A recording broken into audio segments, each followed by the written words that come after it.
ওনারা অনেক হুমকি দিছে এই দোকানটার জন্য।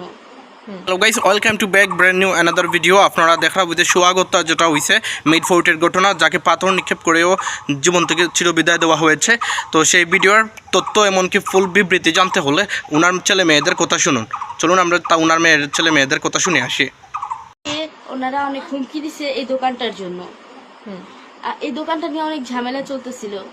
ওনারা চাইছে যে আমার বাবার কষ্টের টাকা দিয়ে এই গোড়ার দোকানটা যাতে ওনাদের নামে করে দেয়, এবং কে বলেছিল, এবং এর বিনিময়ে 2 লাখ টাকা চাঁদা চাইছে প্রত্যেক মাসে। হ্যাঁ, এবং আমার বাবার একজন বন্ধুই তো, উনি নাম হচ্ছে ফয়সাল। উনি হচ্ছে আমার বাবাকে ফোন দিছে আপনার বাবা বের হওয়ার আগে, ফোন দিয়ে বলছে যে তুমি তাড়াতাড়ি একটু বাইরে আসো, তো তোমার দোকানের সামনে আসো।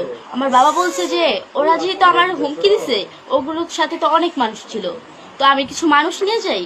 ওই লোকটা বলছে না, কোনো মানুষ লাগবে না, তুমি একা আসো।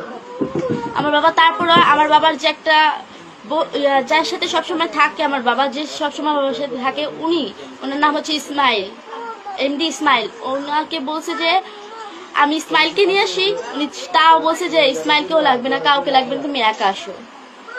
তারপর আমার ইসমাইল হচ্ছে 1 নাম্বার সাক্ষী। উনি হচ্ছে আমার বাবার সাথে সবসময় থাকে।